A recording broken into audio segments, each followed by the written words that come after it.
good evening, good afternoon, whatever the time of day it is for you all. My name is Camille Perlman. I work at the Aku Hawaii Home Office. My primary focus is both the journal and the talking stick. I shepherd both writers and the actual project through from beginning to end. Tonight, we have very special guests in the room with us. Dr. Chandra Myrick from the University of Tennessee, Knoxville, and Dr. LaFarron Merriweather from University of North Carolina, Greensboro. They are going to be the special guest editors for the next issue of our journal, Housing While Black. And tonight's session, they are going to share with you all of the great tips of writing a journal manuscript, research methods, basically any question that you have about the journal process, whether that be research or writing, they are here for you. So without further ado, I'm gonna pass it on to them. Thank you, Camille, so much for Camille. The introduction. And thank you all for joining us this evening. As Camille mentioned, my name is Chandra, and I currently work at the University of Tennessee. And I'm LaFarron, and I work at the University of North Carolina, Greensboro. It's been a long day, friends, but we don't make it through. I serve as the Associate Director for Residence Life there. So yeah. But go ahead, Chandra. So our goal this evening is to spend just a few minutes talking about general information about the special issue, but really to leave time for you all to ask us any questions. Our hope and our goal for this special issue is to also make the writing process one that is collaborative in nature. And so we thought it would be a good idea to host these information sessions to allow people an opportunity to not just ask questions and have clarity about the direction of the special issue, but to also have a chance to discuss ideas that they may have. If people have a topic but have some questions about how they should approach it from a research standpoint, and or if people are looking for opportunities to collaborate with others who may have similar interests in terms of a topic. And so we'll spend just a few minutes going through some key points and considerations, and then the majority of our time will be dedicated to open discussion to talk through ideas that folks may have and or to answer any questions about the process itself. And so some things to really think about in terms of the issue. I kind of want to give just a slight background about how we got here as co-editors. This has been some passion work for us over the last few years.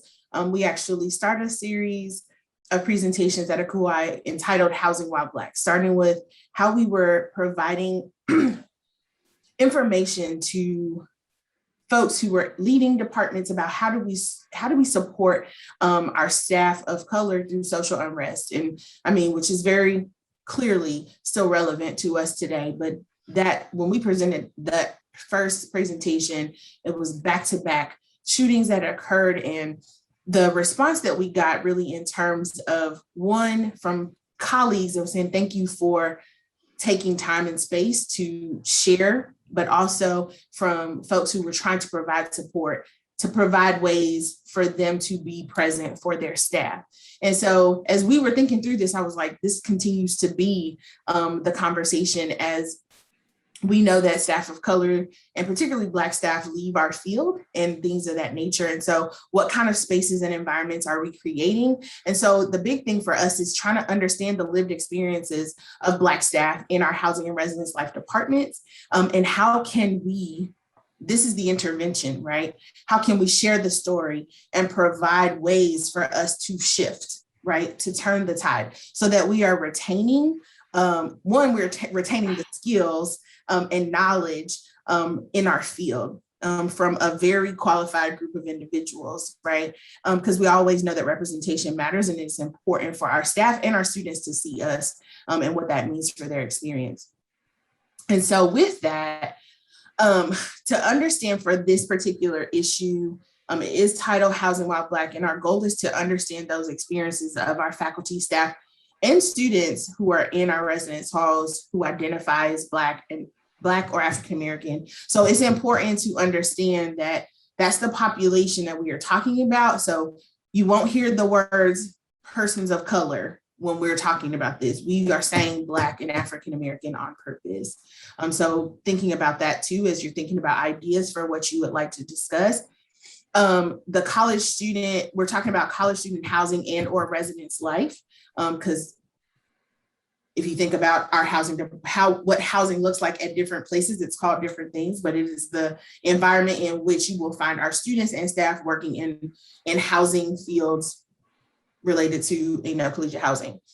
Relevant affiliations, so with whether that's students, staff, or faculty. So we're really talking about those experiences, and staff can range, right? It's not just upper, mid-level, entry-level professionals, but even talking about our facility staff and folks of that nature who sometimes we don't get their stories, right? Because folks don't think about that, right?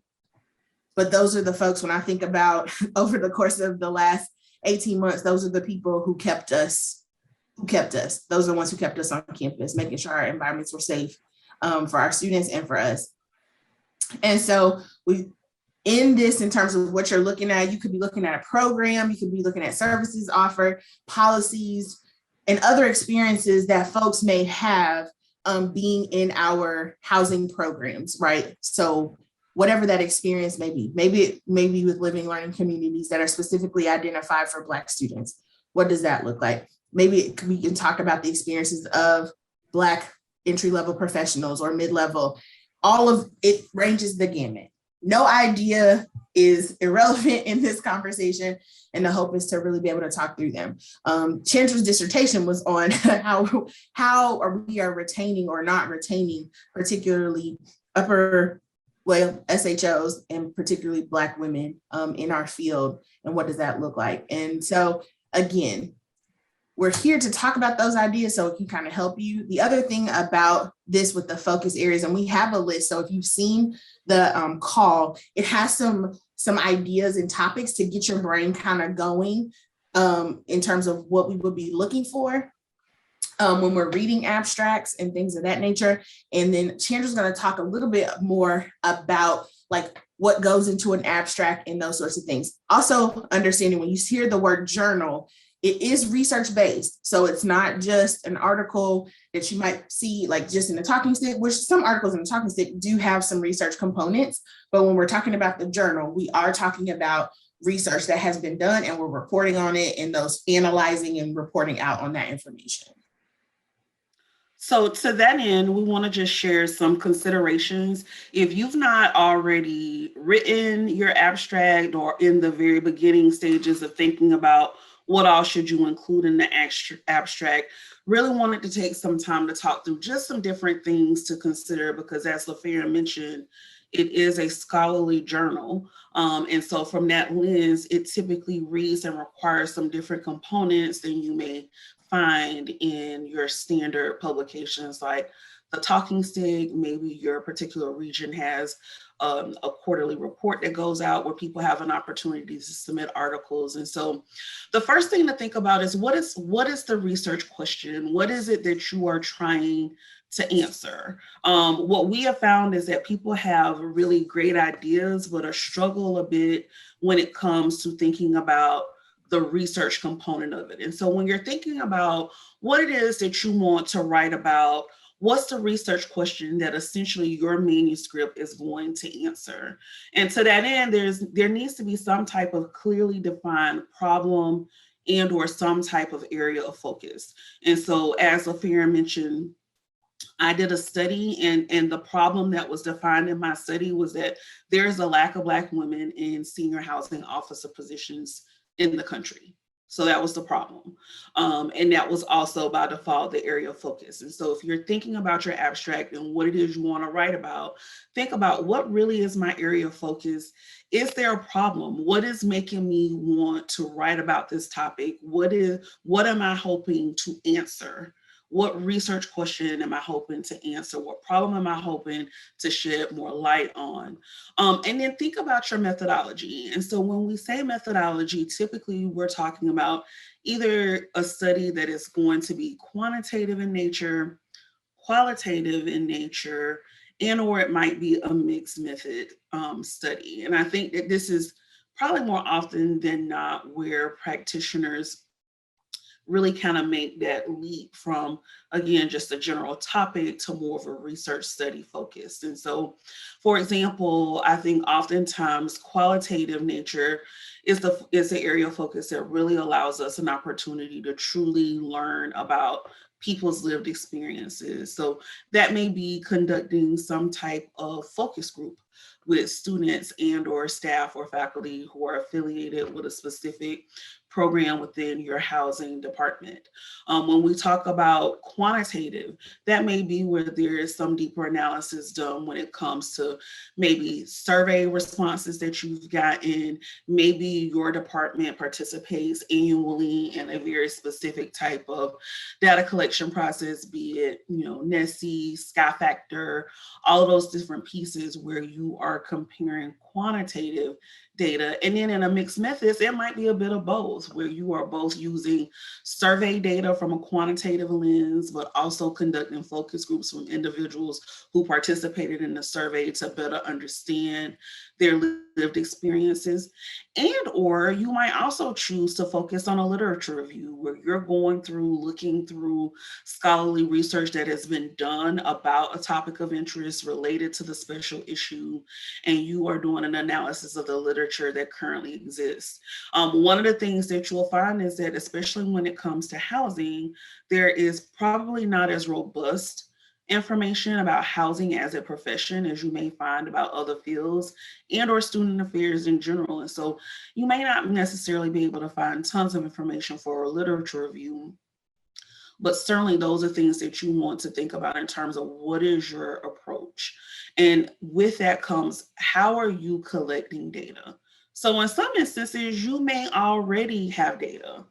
You may have already had some type of program where you all did focus groups and you have that data. You may already have existing survey data. You may have already conducted interviews with a certain group of people and have those interview transcripts that you can use to then build on your specific manuscript. But you're going to want to think about, what is your data source? How are you collecting data? And then if there are any type of relevant theoretical frameworks that kind of ground your study. And in some cases, you may already have some defined, or that might be part of your writing process.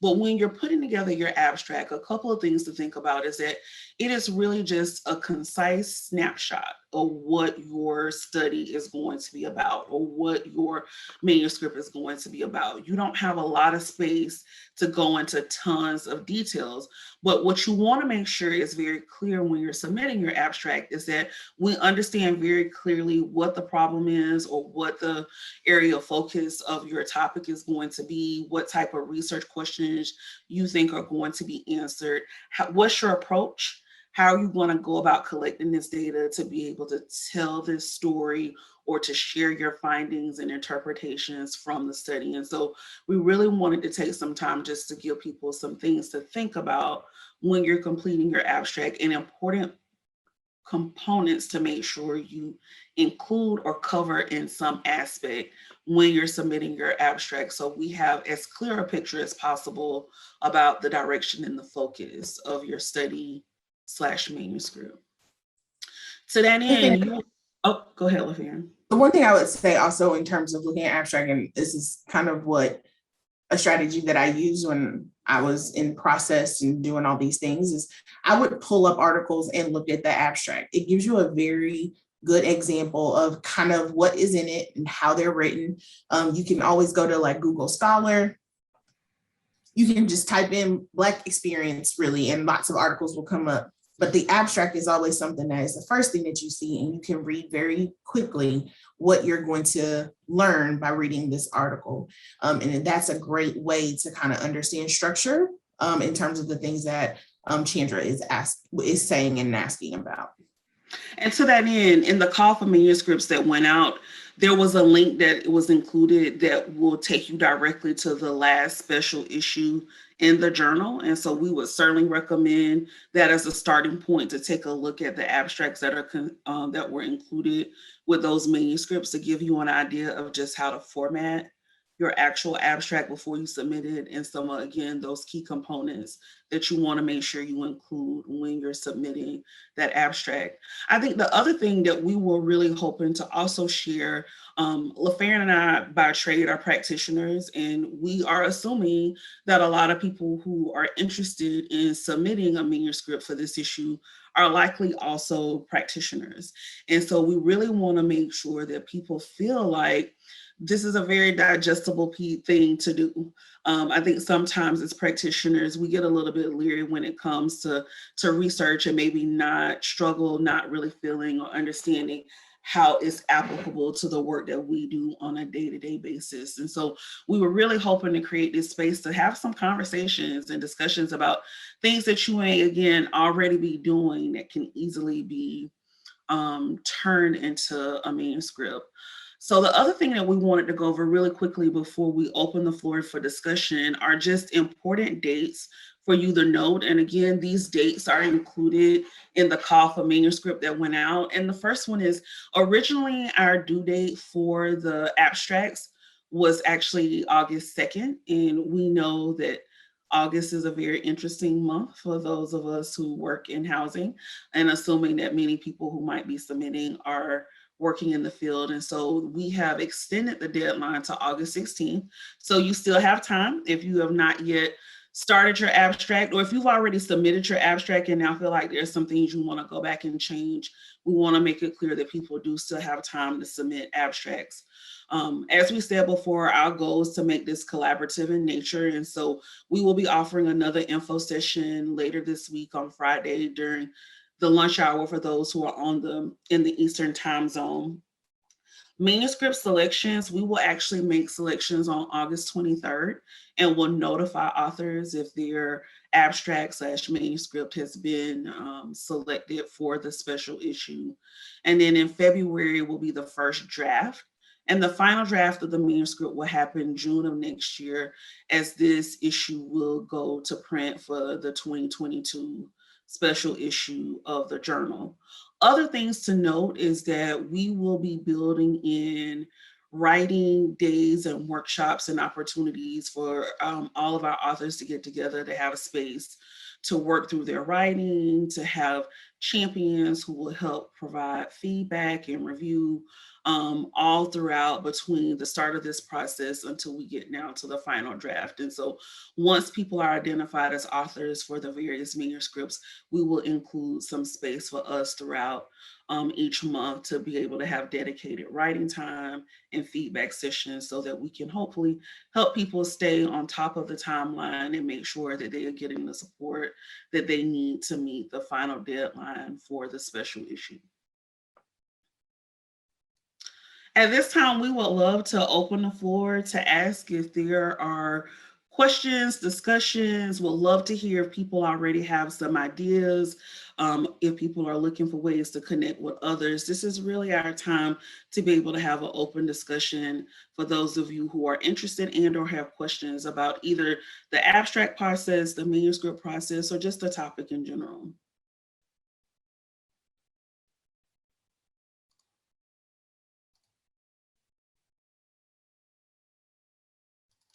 Feel free. I think our group is one that people can feel free to just unmute yourself and ask any questions that you may have, or share any ideas, and or just tell us your interest in this topic at all. Good afternoon, everyone. My name is Latoya. I currently work at the University of North Texas, and I left housing, funny, in May. So I am now working in equal opportunity in Title IX. But I'm in my last year of classes for my PhD in higher education. And I was actually looking to do either general research on this or my dissertation on the impact of racialized incidents on college campuses for staff of color. And when this popped up, of course, people were like, oh my God, this is kind of in what you were looking at for research. So I'm now trying to see if I can pull some of the literature review that I've already kind of started putting together to focus on Black staff, but still be able to do my PhD on the entire topic that I originally was thinking about. So I guess long-winded, I apologize if I'm tired. With that being said, how would y'all feel about that if this was a portion of something that I would be doing later on? Does that make sense? No, it does. One of the requirements of the journal is that people can't submit anything that they've already submitted to other publications. But I would say, as someone who was recently in the same boat, so often we have papers that we have written for classes that are very relevant to these types of topics that would be great to turn into a manuscript for publication. And so I think if anything, it'll probably just strengthen your dissertation because it will really kind of get you focused and maybe even honing in on some of those very specific methodologies or theoretical frameworks that you typically have to include in your dissertation study in and of itself. And so very excited to hear that you're at that point of working on your dissertation. I think LaFarron mentioned before, my dissertation topic was about Black women who were serving in senior housing officer roles. And by default, I was later asked to be part of other people's studies that were also looking at this same topic, who are also going to be future collaborators with me on writing more about what we've all learned through our different dissertation processes. So that's certainly very appropriate and will be welcomed. And it's okay that I'm no longer in housing, right?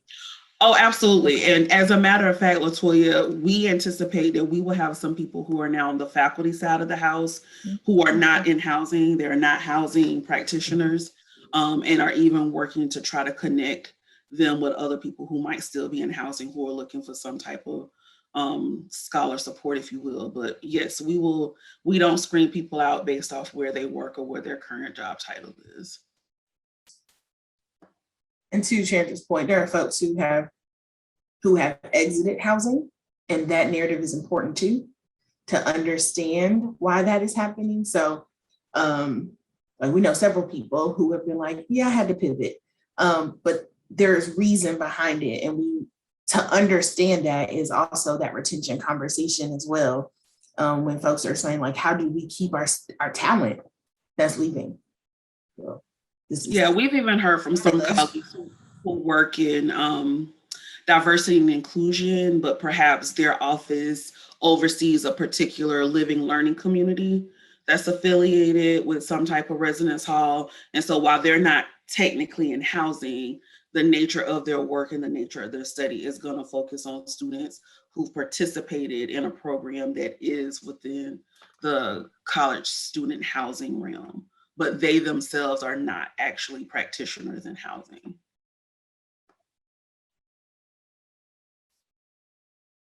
Great question. Other questions or thoughts or ideas that people have had? I sometimes challenge people to think about if you've ever done a conference session or a conference program where you've maybe highlighted a program on your campus or some initiative. I think there's a lot that can be gained if you are at a campus that has had very successful residential programs or living learning communities where you have seen and are able to capture student success as it relates to Black students on your campus. This is an opportunity to perhaps work with your divisional assessment office or even your institutional research office. If that is data that is captured, LaFarron and I both used to work at an institution that had a summer bridge program that was primarily focused on first generation students. That population was often very largely skewed toward Black students. And so we've talked about reaching out to colleagues that used to work with that program and looking at the angle of student success as it relates to Black students who participated in that summer program because it was residential in nature. Student success, I think, is a huge area of focus on most of our campuses today, and even more importantly, student success as it relates to our Black students. We've talked to colleagues that have oversaw Black male initiatives that have had some type of residential component that would be very ideal for this study. If you follow the talking stick, I'm not exactly sure what issue, but it was one last year. There was a focus specifically on custodial staff. Actually, there was also a book that was published a couple of years ago talking about the impact of our custodial staff. I know on my campus and probably on many other campuses, a large majority of our custodial housekeeping workers in residence halls happen to be Black individuals that have been disproportionately impacted by COVID, would be it about leave or just the Black community in general, and or just concerns for their safety and how that may look for a group that I don't think is often featured when we think about the work that we're doing in housing. So that can certainly also be an opportunity. We hear people who, like LaFarron, are mothers. And so when we talk about the different identities and roles that we have, that could also be your area of focus. Same thing when it comes to sexual orientation and just the intersectionality of identities. And when we talk about safety in our halls for our students and all of those different pieces, we really felt like it could run the gamut, if you will, in terms of potential ideas, even including policies. Some of us are in states that have very specific types of financial aid policies that might disproportionately impact Black students. And or when we think about recruitment and retention, as LaFarron said, could be our entry-level staff, our graduate staff, it could be our undergraduate resident assistants who we hire. And so we really want to be as broad as possible in thinking about different ways that we can think about and tell the story of the experiences that are happening from our students as well as our faculty and staff who are affiliated in the residence halls or in our student housing populations on campus.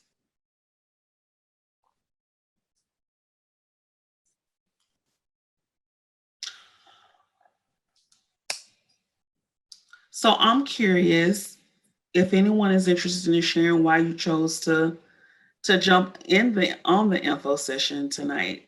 It's always good to kind of hear kind of people's interest in the topic. So I'll jump in. So I work at, my name's Alex Rentz. I work at SMU, so Latoya right down the street here in North Texas. And so the way I found out about this is we have an academic arm within our department. And so the guy like sends it out to the department. So I look at it and, it was something interesting. And so, I'm always intrigued about like, experiences of Black people in like higher education, and I'm in the group of people that are like massively leaving. And so like, as I started a doctoral program here in a few months, like that's something I want to look at, but also I just kind of had the idea of like, what would this look like? When I hear manuscript, like I didn't know what that was. I had to like Google search and I was like, what is this? And so everything you were talking about, I was like, I don't know how I would do that. So like part of this was just trying to see like what this would ultimately look like, but also even like throwing ideas. Because like I have an idea, but I don't even know how to like study it and collect data and all that. And so I just thought I would come and see what would happen. This is Well, a thank you space for to share coming. that idea too. So like, because this is a space to talk through that. There may be also someone else on the call who has a similar interest that, this would be a great idea to pair up and really explore whatever the topic may be. Okay. Should I say my topic? Yeah, absolutely, Alex. Because I was about to say there are people who've reached out to us who aren't on the call tonight. And so we are all about helping make connections for folks who may have also reached out just to do introductions and see if there's some collaborative opportunities there. Okay. So I guess over the last, 2 years, or I don't know how long it's been through the pandemic of like all the like racial violence. And so, we all work in institutions that probably put out like, statements and all these things and these like new diversity committees and things that pop up. But it never turns into like everybody's job to like do or like have a diversity lens. And so it almost feels like it's like a very gaslighty or performative or whatever term we want to use. And so I would love to kind of like study, I guess, like, I don't know, like why that is the case, or like why we can't make diversity everybody's job, and instead of like the chief diversity officers, what if it was just everybody's job to do that, or like have a lens where they do that. So I'd want to study like how that affects Black like professionals, because like I know there's a decent amount of Black people in my department, and our VPSA is Black, but like, and he sent out like a letter that was like, do people really care? And I think that had some like interesting waves that happen on our campus, and how can we observe that and see what we can do to be better as housing people to better serve students and staff and people that come through our spaces. That's a good one, especially when you consider what you'll probably find, particularly in housing. Certainly things that I've heard before is a lot of Black staff feel like they then are required to carry the torch, or to be the ones initiating the topic, the support groups, when they themselves are personally impacted by the very thing they're supposed to be supporting others in doing. Other people, what brings you tonight? Thoughts and ideas that you already have that you might be looking for some collaboration on or with? I can go next. I'm Kendria Mason. I'm a second-year graduate student at the University of South Carolina. I'm an assistant residence life coordinator. And so Dr. Kennedy, our assistant vice president, she sent me the information about this info session. She was like, I think this would be really good for you, being that you love writing, being that this is something that you probably want to do. And, you should see what it's about. And the title is what drew me in first, because being that I'm the only Black grad in my department, I thought this would be very interesting to explore housing, housing while Black, and see what that looks like for other people. And some topics that I thought about was how to attract Black graduates, or how to attract new Black professionals into housing and residence life, especially in predominantly white fields. And being that we still have Black students here, even though there's not a lot of Black students, there's not a lot of Black people on staff at times. And then also another one that I thought about was exploring the success of Black African-American students and living and learning communities.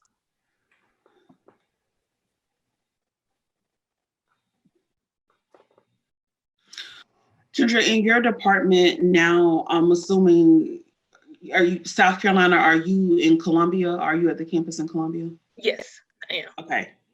And I'm assuming you all, I know y'all have live and learning communities. Do you all have an assessment, and Kirsten has an assessment background, and I know April is your director right now, but do you all have in-house assessment staff? Yes, we do. Okay. So one question there for you to potentially ask in terms of when we talk about data sources is whether or not there is existing data for your living learning communities, and if it can be aggregated from a demographic standpoint. If your campus participates in Sky Factor, which they may, many of our institutions do, you may have some easy data at your fingertips that you can then use to be able to write a manuscript about that success piece of students, and could even potentially go a step further, because you are a graduate student there now. With the appropriate permissions, you might even look to actually do a focus group with students who identify as Black and are currently in an LLC at South Carolina. Could also be an easy way to tackle that. And you would have some support there too in terms of that process. Thank you. To individuals. You'd have a lot of support. I'll call your director. And I promise she'll be helpful. It's gonna be good times. She will be. Like, let's catch up. This is what's happening. Thank you for coming, Kendra. I like your ideas. I think they all have lots of potential. Lots of potential. Others? Good evening, folks. My name's Kyle Oldham, pronouns he, him, his, currently at Colorado State University. And what's that face? No, I have some humans that I love at Colorado State. Don't do that. Oh, okay. I was about to say we have to fight over Zoom. That's not. No. This evening. You know what? Laura Giles was one of my mentors in NHTI, and I love Helena. So, like, those are my Her office people. is right next door down the hall. See? So yeah, we can talk about that. So no, I'm joining this because I literally just got a text message about this today. That's what you get for not checking email in the last month. And so it sounded interesting to me because I wanted to know how can I contribute to the voice, knowing that I have many colleagues and myself included who, as Black identified folks, experience housing differently. And then hearing you all speak about this, like thinking around what would this be, what would it look like? And I think in my head, it's going to how much, what's the final outcome, right? So not knowing that, knowing that there's a broad different ways to enter into this, but thinking specifically on what story am I trying to tell, or what story would be told that is enough? Is it multi-universal, that university that has to happen, or can it just be, hey, here's some data from the last 6 years that we have here, add a focus group to that with what our current students are facing or whatever, and see what might show up. Not making it too big as a manuscript, but making it worthwhile so that it can question how we do our work based upon the experiences that we have as well? Or is it from a staff perspective of not being heard, seen, or valued? And what are the personal stories that our staff are experiencing in leadership roles or just in entry-level position roles? And so thinking along a lot of that and wondering if that aligns with the ideas that you're looking for a final journal, what have you, contribution piece. So just listening and trying to figure out what I can contribute and what it would look like and how that would work is where I've been situating myself currently. Well, thank you for joining us. We are definitely looking for those voices. That's part of it, especially those voices that are not often heard. So we are most definitely looking for that angle for sure, with the hopes that this issue will be able to impact change. I think a lot of people have good intentions, but don't know where to start, or think the things they're doing are working, and we may find that that's not actually, in fact, the case. To help people redirect their efforts, energy, and more importantly, their resources to things that are data-driven and tested as being more impactful to our Black students and staff. And we also, and I think also to add to this conversation is understanding, like you're at Colorado State, Kendra is at South Carolina, like there are some environmental factors that also contribute to that experience based on region and what does that look like and what does that mean as well. So I think that will also come out in the stories that are told based on what we know about where the stories are coming from as well. So all of that is valuable and enough in terms of adding to the narrative because it's our experience. Like there's certain places in the world I'm not going. I love my folks who are there. I'm there for lots of reasons that are very clearly attached to my identity as a Black woman and as a mother of a small human. So I have friends in Iowa. I love them. I come to visit. That's about it. That's about it. But they love it. And there's a reason they're staying. That's valuable.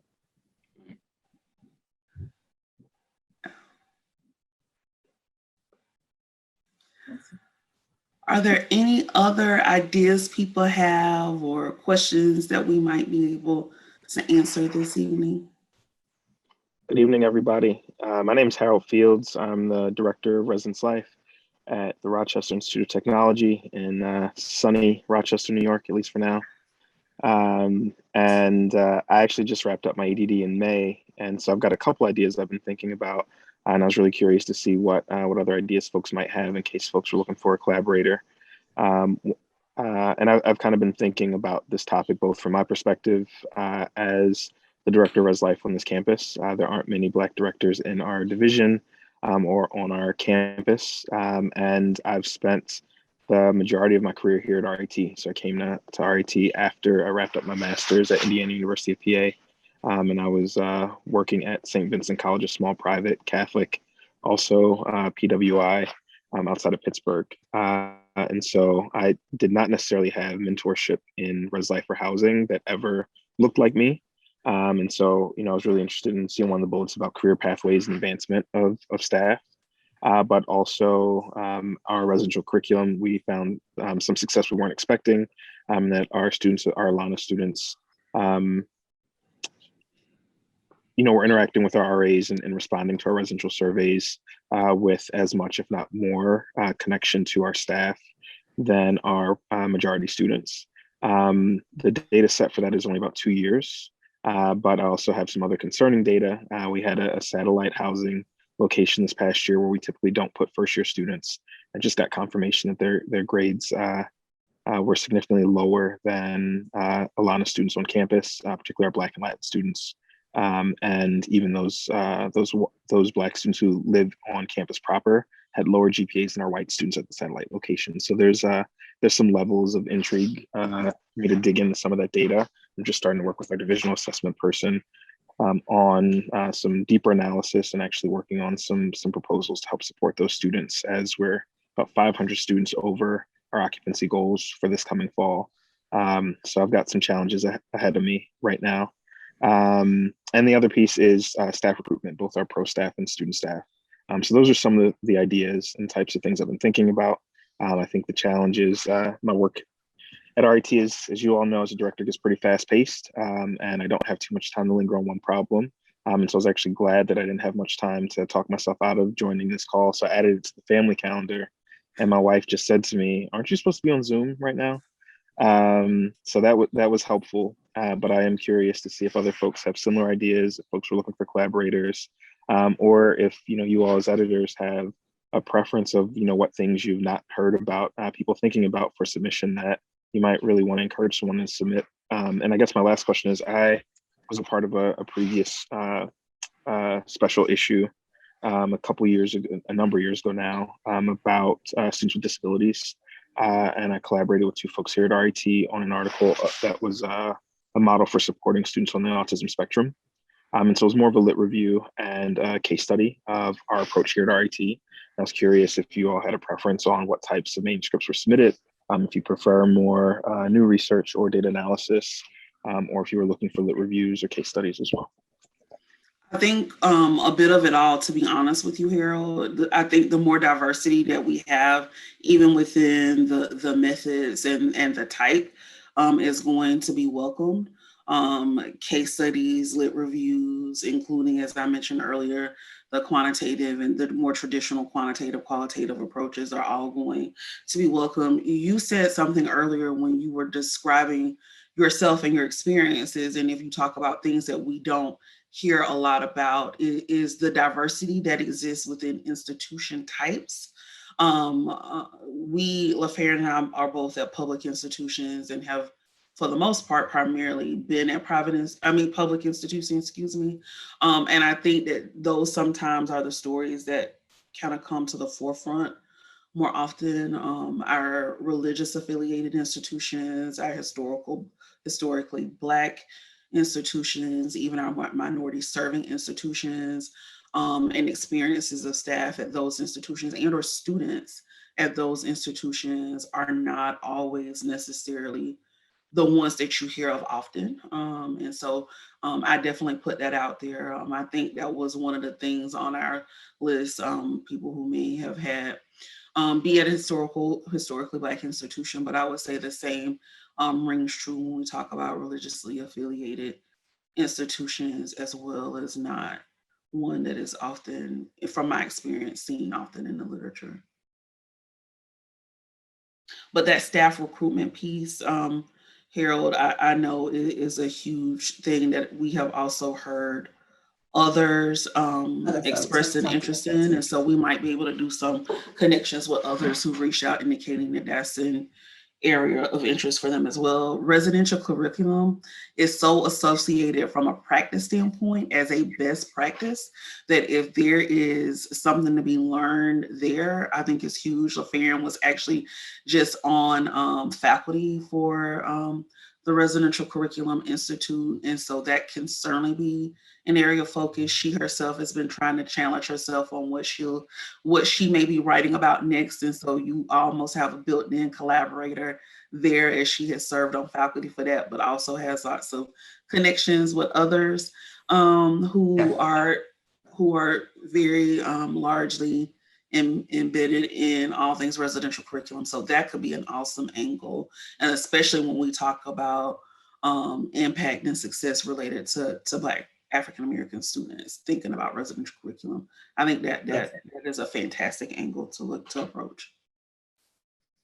And what I would also say too for everyone, if you don't mind, if you are definitely looking for collaborators, I have been taking notes as well in terms of ideas. If you could put your contact information into the chat, that way we will have it and we can go ahead and do things on the back end for us to connect folks. That would be awesome.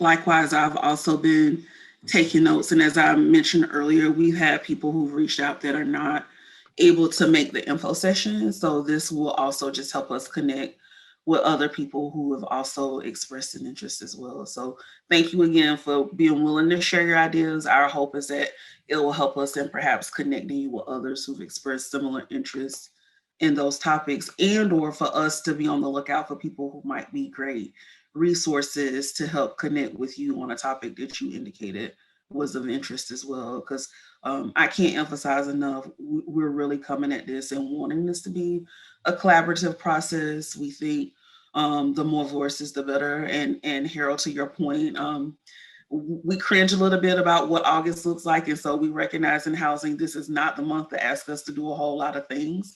And so even more so wanting to connect people so that people won't feel so overwhelmed by this task that is being asked of them in a very kind of high demand time in our work as well.